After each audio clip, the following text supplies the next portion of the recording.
Jimmy was a curious boy who loved to learn new things. He was especially fascinated by the internet. He had heard stories about how it was a magical place where you could find anything you wanted to know, and he couldn't wait to explore it. One day, Jimmy's computer came to life. The screen lit up, and a friendly voice spoke to him. "Hey Jimmy," the voice said. "I'm the internet genie. I'm here to take you on a magical voyage through the internet." Jimmy was excited. He had never met a genie before, and he couldn't wait to see what the internet had in store for him. They flew over the internet, which was a vast and ever-changing landscape. They saw mountains of data, rivers of code, and oceans of information. "What's all of this?" Jimmy said. "This is simply the internet. All it is just a long piece of wire, and the wire connects different computers to each other. So you might have one computer that's in London and another one that's in New York, and they can talk to each other and transfer data through this giant wire. Now, some of these computers attached to the internet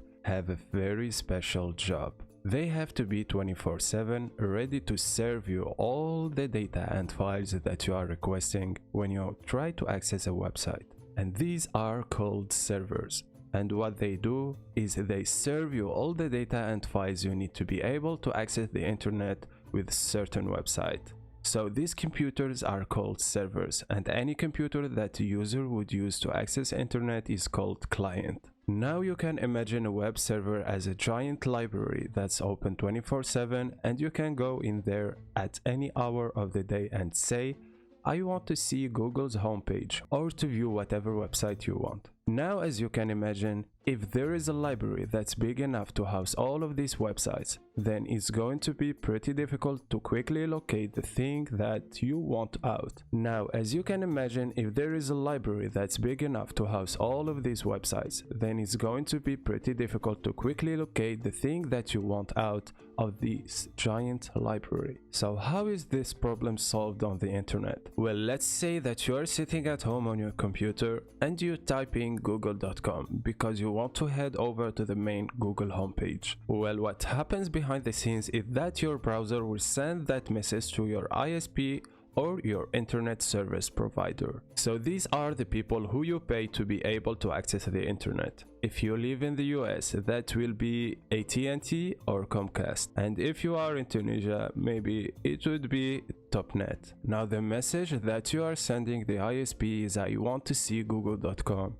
And the ISP will then relay that message to something called a DNS server, which stands for a domain name system server. And a DNS server is essentially just a souped up phone book. And what happens when you make that request through your browser is the DNS server will look up into its database to find the exact IP address of the website that you are trying to access. And every single computer that's connected to the internet has an IP address. It's kind of like a postal code for your computer, so that when people need to send and receive files on the internet, each computer can be located and connected using their IP address. And once the DNS server finds that IP address, it will send it back to your browser through the ISP over the internet. Then you can make a direct request to that address. And what lives at that IP address is of course the Google servers, and they'll be able to send you back all the files and data you need to be able to view the Google homepage. So to summarize, the internet is just a bunch of wires that connects up different computers,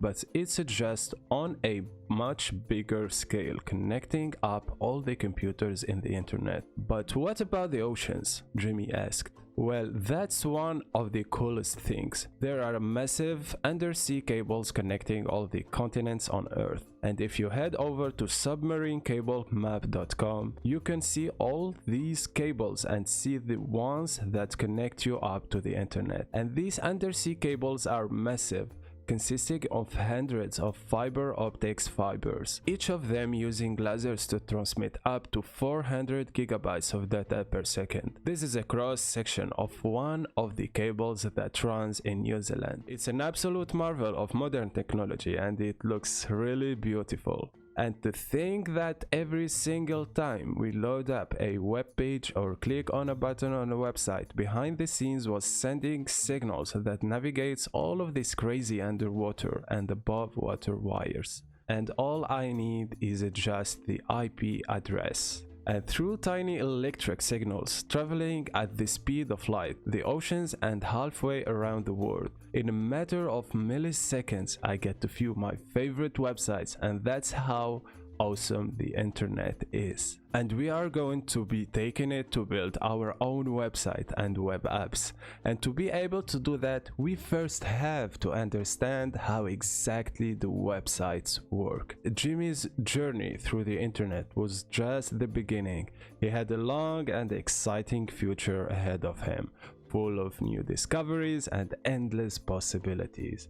So guys, don't forget to like, subscribe, and comment down below if you enjoyed this first episode. For all of that and more, see you in the next episode.